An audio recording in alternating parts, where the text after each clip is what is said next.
Hello students, everybody good morning.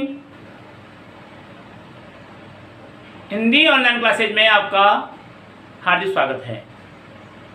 आज हम आत्मपरिचय कविता का सह प्रसंग व्याख्या करेंगे। प्रश्न 3 प्रकार से आता है। सह प्रसंग व्याख्या कीजिए या प्रस्तुत काव्यांश का भाव सौंदर्य लिखिए अथवा भावार्थ लिखिए। तो सह प्रसंग व्याख्या का मतलब होता है संदर्भ,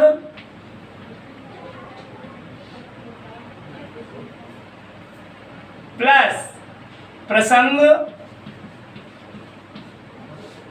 प्लस अनुवाद प्लस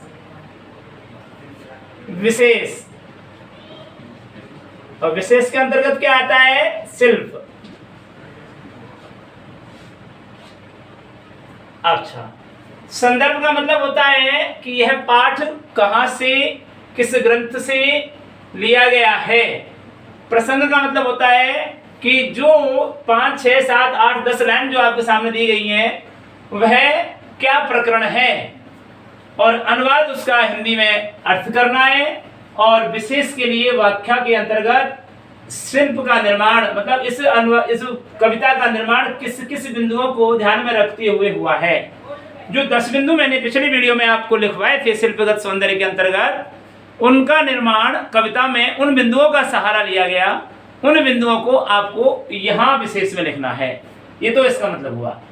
भाव सौंदर्य का मतलब होता है भावार्थ। क्या मतलब होता है? भावार्थ। और भावार्थ का मतलब होता है भाव प्लस अर्थ।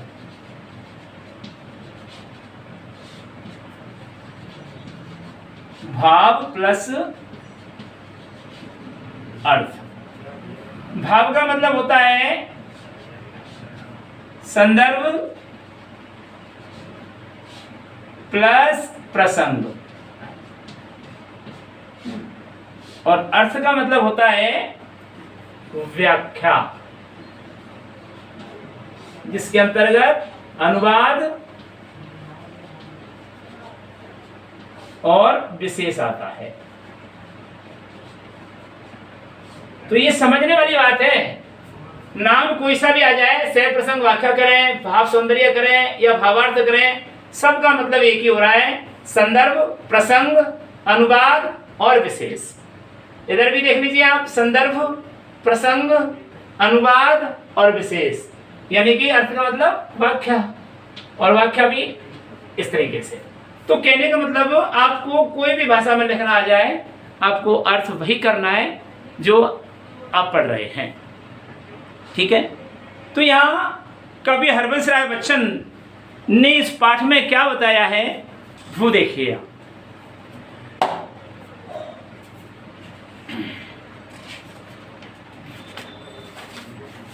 यहाँ उनकी कविता आत्मपरिचय तथा गीत संग्रह निशा निमंत्रण का एक गीत दिया गया है। पहला तो है आत्मपरिचय, दूसरा है एक गीत। निशा निमंत्रण से लिया गया है एक गीत। यह है, अपने को जानना दुनिया को जानने से ज्यादा कठिन है। समाज से व्यक्ति का नाता खट्टा मीठा तो होता ही है। जग जीवन से पूरी तरह निरपेक्ष रहना संभव नहीं है। सांसारिक जीवन से हम अलग हैं, कोई मतलब नहीं रखें, यह भी संभव नहीं है। दुनिया अपने व्यंग्यवाण और शासन प्रशासन से चाहे जितना कष्ट दे दें, पर दुनिया से कटकर मनुष्य रह भी नहीं पाता, क्योंकि उनकी अपनी क्या होती है? लज्जा होती है, अपनी पहचान का उत्सव होता है, अपनी पहचान बढ़ाने का उत्साह उसमें भरा रहता है, इच्छा होती है प्रबल, उसका परिवेश ही उसकी दुनिया होती है। अपना परिचय देते हुए वह लगातार दुनिया से अपने द्विधात्मक, नकारात्मक और सकारात्मक दोनों पहलुओं से उलझता हुआ उनके अंतर्गत द्वंद्वात्मक संबंधों का रहस्यमयी भाव भी उद्घाटित करता चलता है। और पूरी कविता का सारांश एक पंक्ति में बनता है कि दुनिया से मेरा संबंध प्रीति और कलह का है। प्रेम भी है दुनिया से और झगड़ा भी है दुनिया से। मेरा जीवन विरुद्धों का सामंजस्य है, यानी मेरे जीवन में मेरे विरोध भी हैं और मेरा समर्थन भी है। उन्मादों में अवसाद, ये क्या है, विरुद्ध भाव खड़े हुए हैं, यानी विरोधाभास हो रहा है। उन्मादों में अवसाद, उन्माद है, उन्माद का मतलब प्रेम की मस्ती, लेकिन उसमें भी दुख का भाव भरा पड़ा है। रोदन में राग, जो व्यक्ति को रोता है तो रोने में दुख का भाव होना चाहिए, लेकिन उसमें भी प्रेम का भाव समाहित है। शीतल वाणी में आग, वाणी का स्वाभाविक गुण शीतलता, मधुरता, कोमलता प्रदान करना होता है, लेकिन यही वाणी आक्रोश, क्रोध, उत्साह, क्रांति का भाव प्रकट करती है, तो वह ऐसी लगती है मानो आग बरसा रही है। तो शीतल वाणी में आग, यहाँ भी विरोधाभास प्रकट हो रहा है। ये विरुद्धों का विरोधाभास मूलक है। सामंजस्य शास्त्र साथी कभी वे खुद ही अपने आप में खो जाना, होश नहीं रहना, वह मस्ती, वह दीवानगी में व्यक्तित्व में उतर आई कि कभी कहने लगते हैं कि दुनिया मैं हूँ, दुनिया का तलबगार नहीं हूँ। मतलब मैं दुनिया में रहता हूँ, लेकिन दुनिया से कोई वास्ता नहीं है। दुनिया मेरे प्रति मैं दुनिया के प्रति कोई उत्तरदायी नहीं हूँ। बाजार से गुजरा हूँ, खरीदार नहीं हूँ। हर कोई बाजार से निकलने वाला व्यक्ति ग्राहक नहीं होता। आप किसी काम से जा रहे हैं, आप मान लो विद्यालय जा रहे हैं, तो बाजार से होकर गए तो जरूर थोड़ी है आप खरीदारी हुई। जैसा कुछ कहने का ठस्सा पैदा हुआ है अपने मन में, और यह ठसक भी छायावाद उत्तर गीति काव्य का प्राण है। तो कवि ने ये कविता कौन से काल में लिखी? छायावाद उत्तर काल में। कौन से काल की रचना है ये? छायावाद उत्तर काल। किसी असंभव आदर्श की तलाश में सारी दुनिया ठुकरा कर वह उस भाव से दुनिया से इन्हें कोई वास्ता नहीं है। प्रीति कलह का यही उतार चढ़ाव और विरोधाभास का यह विग्रह उन्हें दूर टिमटिमाते तारे की अबूझ रहस्यात्मकता से लहालोट कर देता है, तर कर देता है। निशा निमंत्रण नामक जो गीत आया है, उस गीत में प्रकृति के दैनिक परिवर्तनशीलता के संदर्भ में प्राणी वर्ग, विशेषकर मनुष्य के धड़कते हृदय को सुनने की काव्यात्मक कोशिश की गई है इसमें, कि कभी अपनों के प्रति कैसे दुखी हो जाता है और उनकी विरह वेदना कैसे उनको सताने लगती है। यह भाव यहाँ पर अच्छी तरह से प्रकट किया है। बहुत ही सरल सर्वानुभूत बिंबों के जरिए किसी अगोचर, अगोचर यानी अजन्मा सत्य की रूहानी यानी रूह को स्पर्श कर देने वाली बच्चन की जो अलग विशेषता है, यह गीत उसका एक बेहतर नमूना है। किसी प्रिय का आलम्बन या विशेष से भावी साक्षात्कार का आश्वासन ही हमारे प्रयास के पैरों की गति में चंचलता तेजी से भर देता है, अन्यथा हम शिथिल हो जाते हैं और फिर स्थिरता को प्राप्त होने के अविक्षिप्त हो जाते हैं। गीत इस बड़े सत्य के साथ साथ समय के गुजरते जाने के एहसास में लक्ष्य प्राप्ति के उद्देश्य की ओर जज्बा लिए भी खड़ा हुआ है। बहुत शानदार गीत है निशा निमंत्रण से।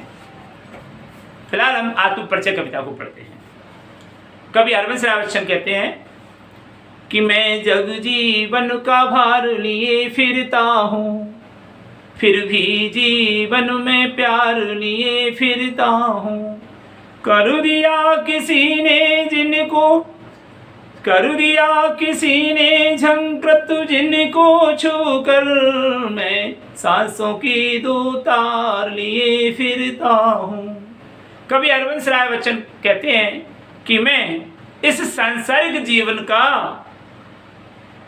उत्तरदायित्व निर्वहन करता हुआ जीवन यापन कर रहा हूँ। जग जीवन यानी सांसारिक जीवन, संसार के जीवन को यानी संपूर्ण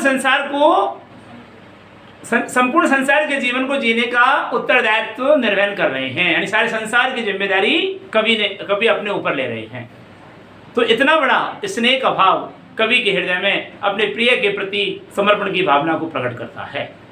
तो कवि कहते हैं कि मैं संसार रूपी जीवन का भार धारण किए हुए जीवन यापन कर रहा हूँ। रूपक अलंकार, पहली पंक्ति में जग जीवन में रूपक अलंकार का भाव प्रकट किया है। मैं बताऊं आपको, अनुप्रास अलंकार तो हर पंक्ति में मिलेगा आपको। अनुप्रास अलंकार में वर्णों की बार बार आवृत्ति होती है, उच्चारण के साथ, उच्चारण के भाव को धरते हुए, या वर्णों की बार बार आवृत्ति समान उच्चारण भाव से। अब बार बार आवृत्ति होती है, यानी एक वर्ण बार बार आता है, शब्द नहीं, ये वर्ण है, ये शब्द अलंकार है। अर्थालंकार, शब्द अलंकार और उभय अलंकार, 3 प्रकार के अलंकार है हमारे यहाँ। उभय अलंकार का आपके प्रयोग नहीं किया गया है, 10वीं क्लास तक ही सीमित था उभय अलंकार, है ना, और आगे जाके MA में मिले, BA में मिलेगा आपको। तो अब यहाँ फिलहाल हमारे यहाँ और उभय अलंकार, एक ही अलंकार आपके आया है, वो भी है श्लेष।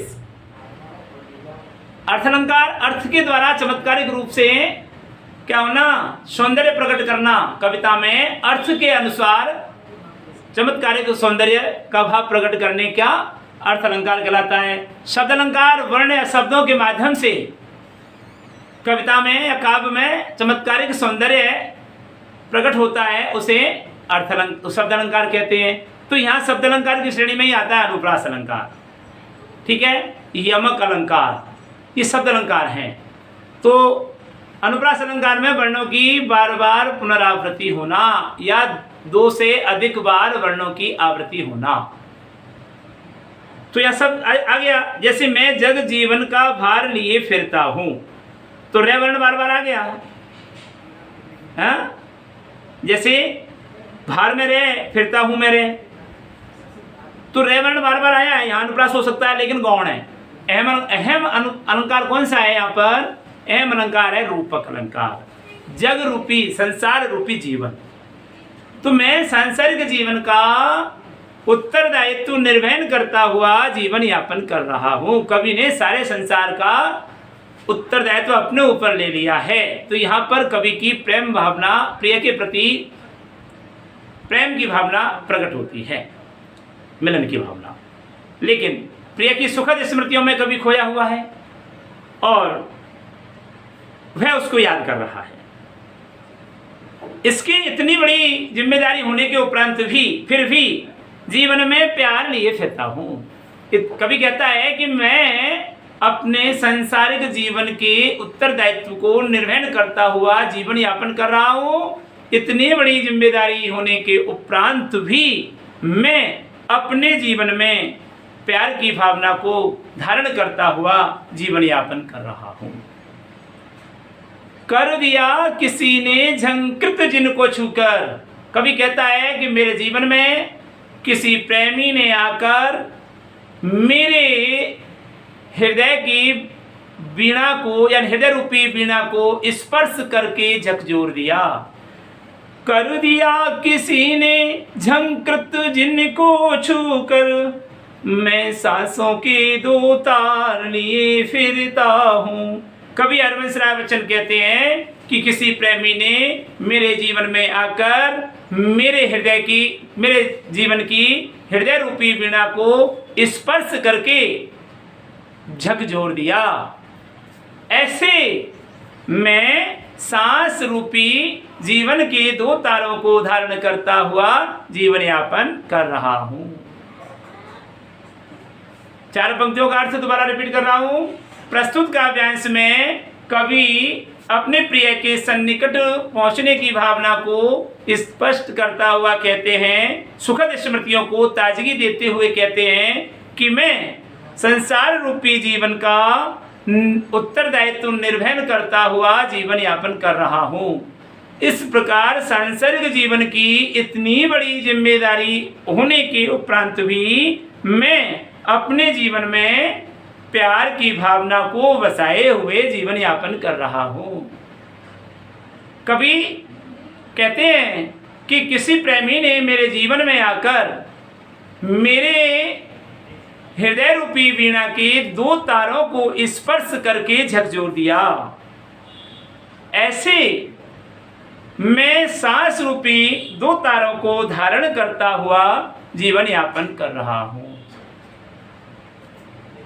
मैं स्नेह सुरा का पान किया करता हूँ, मैं कभी न जग का ध्यान किया करता हूँ। जग पूछ रहा उनको जो जग की गाते, मैं अपने मन का ध्यान किया करता हूँ। अब यहाँ पर ध्यान से देखना कि मैं स्नेह सुरा का पान किया करता हूँ। कवि अपनी प्रिय की सुखद स्मृतियों में खोया हुआ है और उसको सुख देने वाली यादें स्मरण पटल पर आ रही हैं। और कवि कहता है कि मैं तो प्रेम रूपी मदिरा, सुरा यानी मदिरा, शराब, स्नेह यानी प्रेम, मैं तो प्रेम रूपी मदिरा का पान करता हुआ प्रेम की मस्ती में मस्त रहता हूं। और छठी पंक्ति में क्या कहता है, मैं कभी न जग का ध्यान किया करता हूं। अभी पहली पंक्ति में कवि ने कहा कि मैं जग जीवन का भार लिए फिरता हूं। कभी अपनी प्रिय की सुखद स्मृतियों को याद करता है तो सारे संसार की जिम्मेदारी ले बैठता है, और कभी जब अपने प्रिय की वह वेदना में तड़पता है तो वो कहता है कि कभी न जग का ध्यान किया करता हूं, अर्थात संसार का कभी ध्यान ही नहीं करता है, संसार से मेरा कोई वास्ता नहीं है, मुझे कोई लेना देना नहीं है। तो यहाँ पर विरोधाभास अलंकार है। प्रश्न बनता है कि कभी पहली पंक्ति में तो सारे संसार की जिम्मेदारी निर्वहन करने की बात करता है, और एक पंक्ति में कभी संसार से अलग होने की बात करता है, ऐसा क्यों? तो कवि कहते हैं, उत्तर होगा कि कभी जब प्रिय की सुखद स्मृतियों को ताजगी देता है तो कभी प्रिय के प्रेम में भाव विफल हो जाता है और सारे संसार की जिम्मेदारी ले बैठता है। जबकि कभी जब प्रिय की वियोग वह वेदना को प्राप्त होता है तो वह दुखी हो जाता है और इस संसार से अलग होने की बात करता है और संसार से कोई वास्ता नहीं रखता। यहाँ पर विरोधाभास अलंकार है। विरोधाभास अलंकार किसे कहते हैं? वह अलंकार जहाँ काव्य में प्रथम पद में या पहले कथन में जो भाव प्रकट किया गया है उस द्वितीय कथन में उसका विरोध भाव प्रकट कर देना ही विरोधाभास अलंकार कहलाता है। तो पहले कथन में तो उसने कहा कि संसार के जीवन का निर्वहन कर रहा हूं, और छठी पंक्ति में उसने कह दिया कि संसार के जीवन से मुझे कोई औचित्य नहीं है। तो यहाँ पर विरोध का आभास हो रहा है, इसलिए विरोधाभास अलंकार है। तुम्हें स्नेह सुरा का पान किया करता हूँ, मैं कभी न जग का ध्यान किया करता हूँ। जग पूछ रहा उनको जो जग की गाते, मैं अपने मन का गान किया करता हूँ। कवि हरबंस राय बच्चन कहते हैं कि मैं प्रेम रूपी मदिरा का पान करता हुआ प्रिय की सुखद स्मृतियों में खोता हुआ जीवन यापन कर रहा हूँ। और जब कभी विरह वेदना में तड़पने लगता है तो उसको विरह वेदना सताती है, तो कभी कहता है कि संसार से कभी मेरा कोई औचित्य नहीं है, मैं कभी भी संसार का ध्यान मेरे हृदय में लाता ही नहीं हूँ, क्योंकि ये संसार बड़ा स्वार्थी है। यह संसार तो उन्हीं लोगों की बात करता है, उन्हीं लोगों को पूछता है जो इस संसार को पूछते हैं, जो इस संसार का गुणगान करते हैं। अरे मैं तो इस संसार से कोई वास्ता नहीं रखता, मैं तो अपने ही मन का गुणगान करता हुआ जीवन यापन कर रहा हूं, इस संसार से मुझे कोई लगाव नहीं है। आगे बढ़ते हैं। मैं निज उर के उद्गार लिए फिरता हूं, मैं निज उर के उपहार लिए फिरता हूं। है यह अपूर्ण संसार न मुझको भाता, मैं स्वप्नों का संसार लिए फिरता हूँ। कवि हरबंस राय बच्चन कहते हैं कि प्रिय की जब प्रिय से कोई प्रेम करता है तो उसके लिए वह वेरीफाई करने के लिए रिप्रेजेंटेशन देता है, उपहार देना लेना होता है। यदि एक दूसरे ने उपहार देना लेना स्वीकार कर लिया तो वह प्रेम सफल है, और यदि वह उपहार लेना देना स्वीकार नहीं किया है, स्वीकार कर दिया तो असफल हो जाता है। तो कवि कहता है कि उसका प्रिय तो क्या हो गया? स्वर्गवासी हो गया। तो ये मैं बता दूं कैसे स्वर्गवासी हो गया। कवि ने प्रेम विवाह किया था और कवि की आयु जब 34 वर्ष की थी तो 34 वर्ष की अवस्था में कवि को छोड़ करके उसकी पत्नी क्या हो गई? स्वर्गवासी हो गई, मृत्यु हो गई। और इस अवस्था में उस प्रेम वाटिका से 2 पुष्प खिले। तो पहला बेटा था अजिताभ बच्चन और दूसरा था अमिताभ बच्चन। अजिताभ बच्चन 2013 में ट्यूबरकुलोसिस बैसिलस यानी टीबी की बीमारी से ग्रसित हो गया और 2013 में वह मुंबई में मर गया। जिनके बच्चों का लालन पालन अमिताभ बच्चन करते हैं, वो छोटे बेटे हैं और जो जलसा नामक महल में रहते हैं। तो ये थे इनकी पुष्प वाटिका के दो फूल। दो बेटे थे, पहला अजिताभ बच्चन, दूसरा अमिताभ बच्चन। अजिताभ बच्चन ट्यूबरक्लोसिस बैसिलस यानी टीबी की बीमारी से 2013 में मुंबई में स्थित अपने घर में मृत्यु को प्राप्त हुआ और फिर इसके उपरांत उनके छोटे भाई अमिताभ बच्चन ने उनके परिवार की सब जिम्मेदारी ली और उनके बच्चों का लालन पालन किया। ठीक है। और दूसरे हैं अमिताभ बच्चन, जो आज भी फिल्म इंडस्ट्रीज में जानी मानी हस्ती हैं और अपने जलसा नामक महल में रहते हैं। तो ये था इनका पुष्प वाटिका के दो फूल। तो कवि कहते हैं कि मैं निज उर के उद्गार लिए फिरता हूँ, मैं प्रिय के प्रति अब कहाँ कैसे उपहार दूँ। तो मैं तो अपने हृदय में उत्पन्न होने वाली प्रिय की प्रेम जनित भावनाओं को धारण करता हुआ जीवन यापन कर रहा हूँ। निज उर के उद्गार यानी हृदय से निकलने वाली प्रेम जनित भावनाएं, उनको धारण करता हुआ जीवन यापन कर रहा हूँ। मैं निज उर के उपहार लिए फिरता हूँ। कवि बच्चन कहते हैं कि मैं, देखो प्रेम में उपहार लेना देना होता है, तो अब कवि किसको प्रेम दें, उपहार दें। तो कवि कहते हैं कि मैं अपने हृदय से निकलने वाली उन भावनाओं को ही प्रिय की उपहार मानकर स्वीकार करता हुआ जीवन यापन कर रहा हूँ। यानी प्रिय ने मुझे उपहार दिया, मैं उनको ही, उन भावनाओं को ही प्रिय का उपहार मानकर स्वीकार करता हुआ जीवन यापन कर रहा हूँ। है यह अपूर्ण संसार न मुझको भाता। किसके कारण अपूर्ण है? प्रेमहीनता के कारण यह संसार अधूरा है और ऐसा संसार मुझे अच्छा नहीं लगता। कवि कहते हैं, कवि ने विरोध किया है कि जहाँ प्रेम की भावना नहीं है ऐसा संसार व्यर्थ है। तो है यह अपूर्ण संसार न मुझको भाता। कवि कहते हैं कि प्रेमहीनता के कारण यह संसार अधूरा है और यह मुझे अच्छा नहीं लगता है। मैं तो अपने स्वप्नों का एक नया संसार बनाता हुआ जीवन यापन कर रहा हूँ। मेरे स्वप्नों से मैंने तो एक नया ही संसार की क्या कर दी, स्थापना कर दी। और यह मैं तो अपने स्वप्नों का ही संसार बनाता हूँ।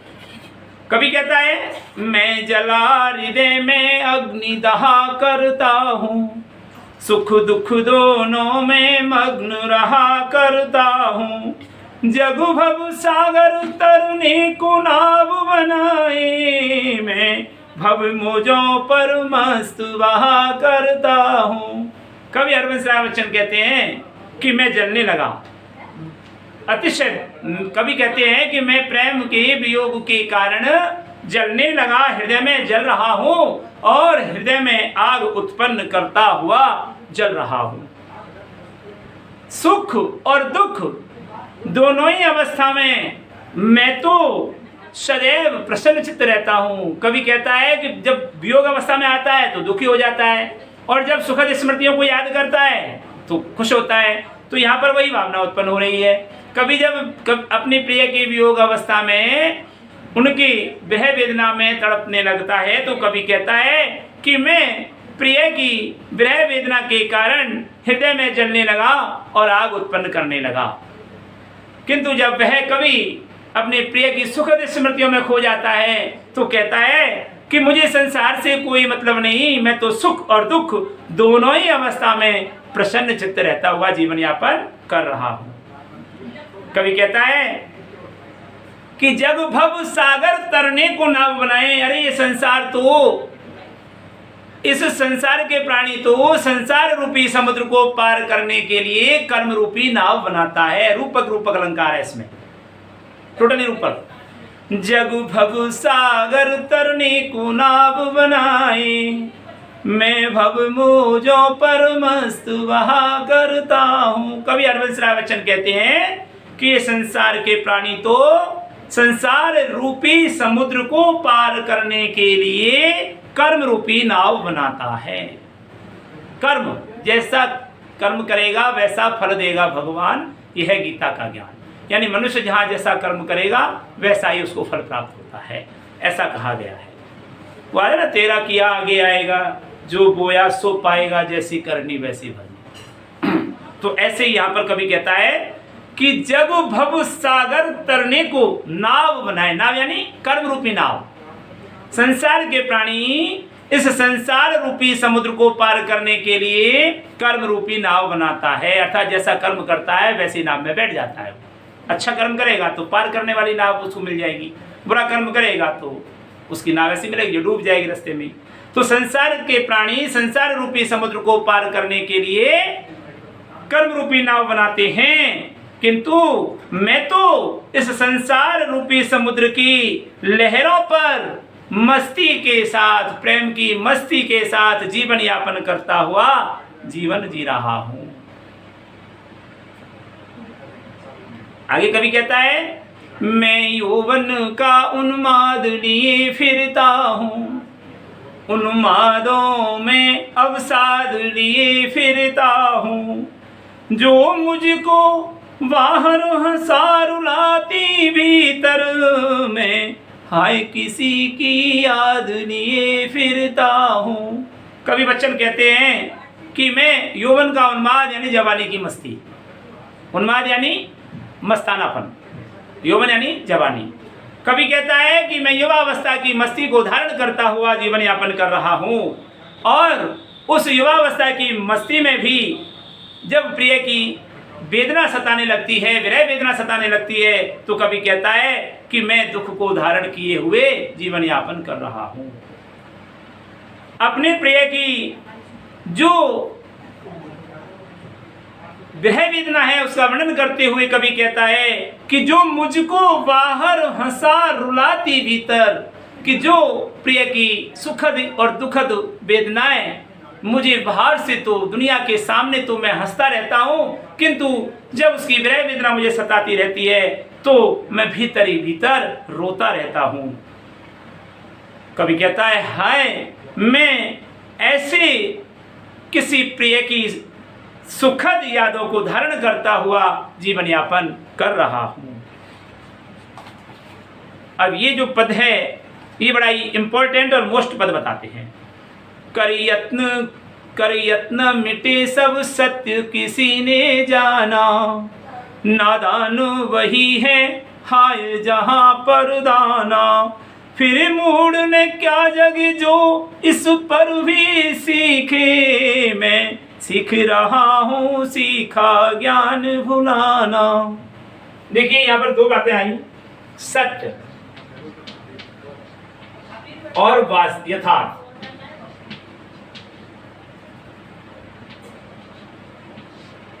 कर यत्न मिटे सब सत्य, सत्य को जानने के लिए अनेक अनेक लोगों ने अनेक अनेक प्रयास किए, लेकिन किसी ने जाना, किसी ने भी इसको नहीं जाना है। प्रश्नवाचक चिन्ह लगा हुआ है, ये प्रश्न पूछ रहा है, प्रश्न अलंकार, कि सत्य को ढूंढने के लिए संसार के अनेक अनेक लोगों ने अनेक अनेक प्रयास किए, लेकिन क्या किसी ने सत्य को जान लिया, अर्थात किसी ने सत्य को नहीं पहचाना। फिर क्या हुआ, नादान वही है। तो सत्य क्या है?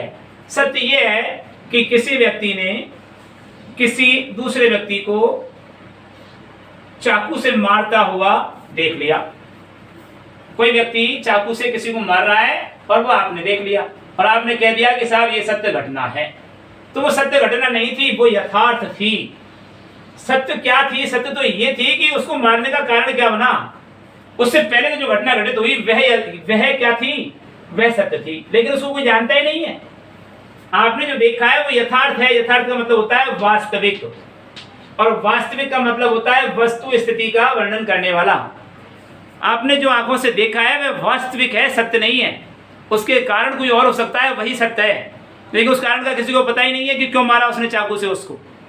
वो सत्य है, लेकिन सत्य को कोई नहीं जानता। तो कर यत्न मिटे सब सत्य किसी ने जाना, नादान वही है हाय जहां पर दाना। अब नादान और दाना की बात आई तो नादान किसे कहते हैं और दाना किसे कहा गया है? कवि ने नादान और दाना किसे कहा गया है? दाना का मतलब ये होता है अभावग्रस्त लोग, वंचित लोग, और दाना का मतलब ये, नादान का मतलब ये होता है, दाना का मतलब ये होता है अभावग्रस्त लोग, वंचित लोग, और नादान का तात्पर्य होता है कर यत्न मिटे सब सत्य किसी ने जाना, नादान वही है हाय जहां पर दाना, फिर मूढ़ क्या जग जो इस पर भी सीखे, मैं सीख रहा हूँ सीखा ज्ञान भुलाना।